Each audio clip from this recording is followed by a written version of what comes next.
Dạ, có chứ.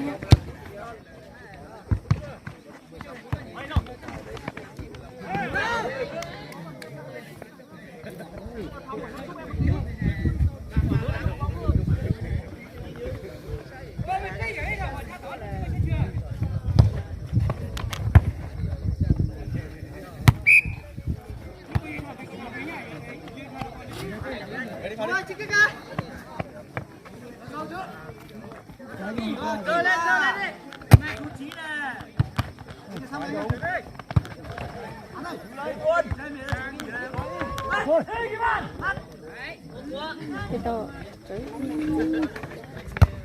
đúng đâu.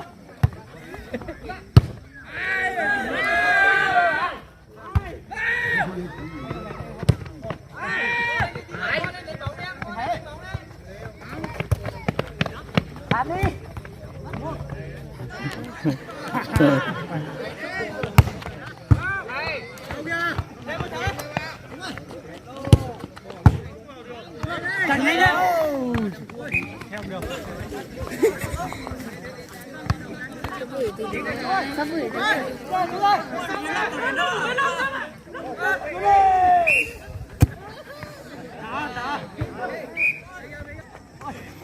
cắn tao đấy, chìm vùng ra.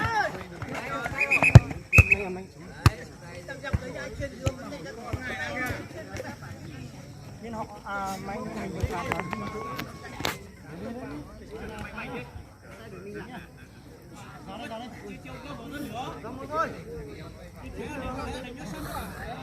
Nhưng mà anh mà hôm nay mà cho vào một quả nữa là quên thì ôi, cái này là cái giữa đẹp chứ.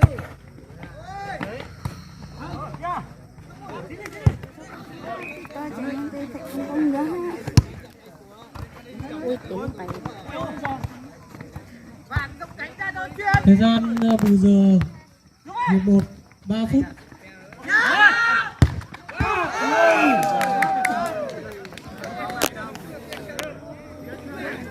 giờ luôn nhảy lên cho tao nào vào.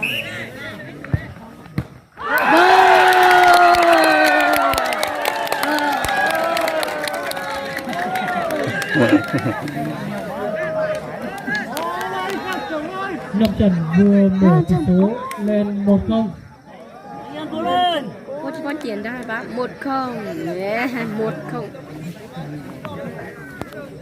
1-0.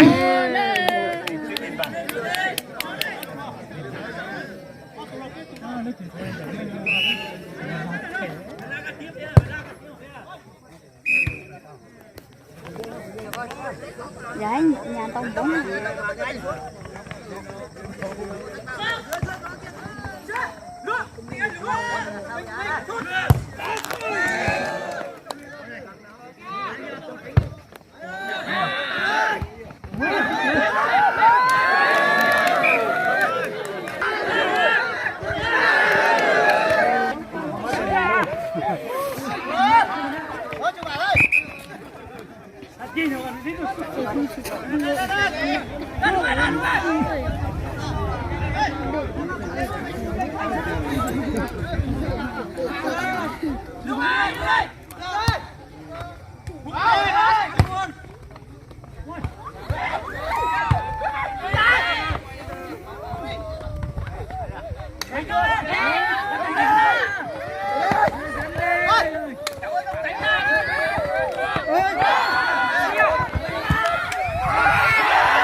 Ủa chị gì nó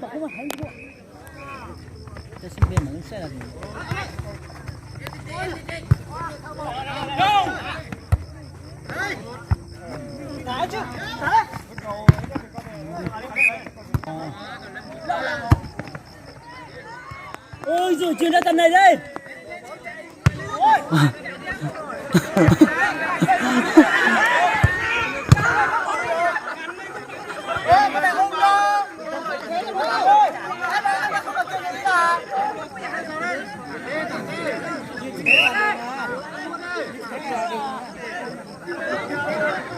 Đừng có mà sầm bú là được rồi.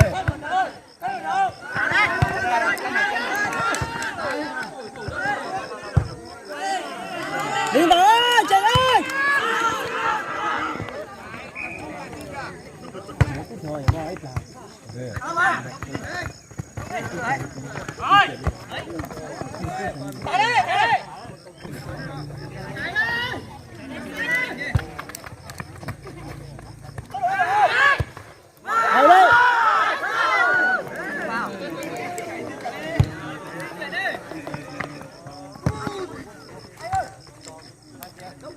Trời ơi!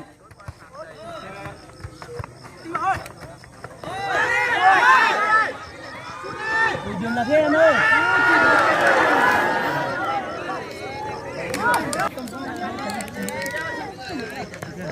Đó!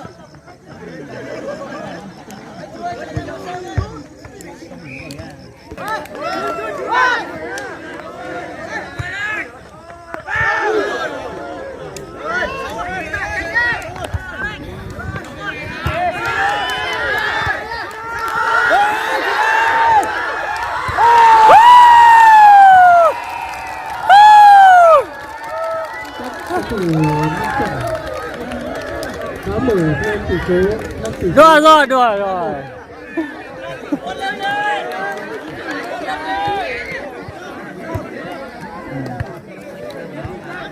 Nó cho nên là hỏi mình là nó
Khi đang bị tím mà chỉ khát tông bóng đoà.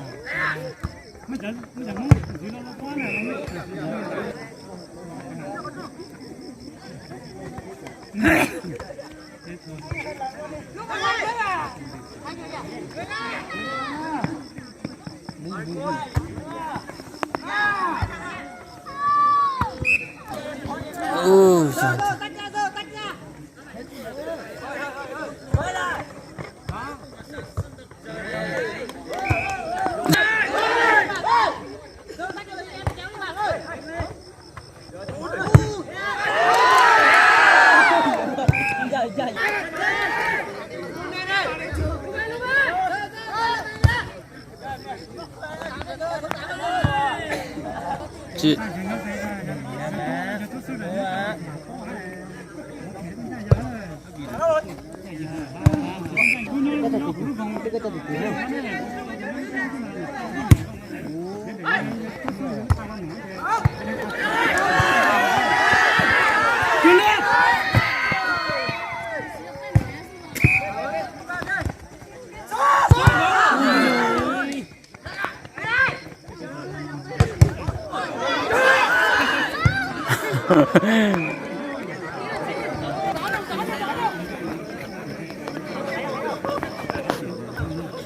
Thời gian thi đấu còn tính bằng giây nhá chúng ta nhé.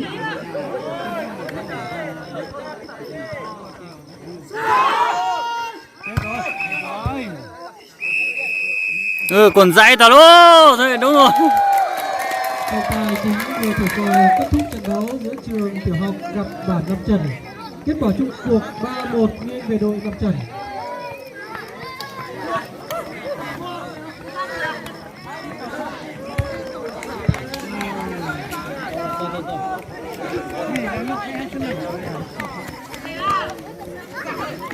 Mà mình cứ chơi chắc sao còn mà mình cứ suy nghĩ nhiều bút chắc mình phải có mình cứ chưa mình cứ nó nhận nó mình không được hả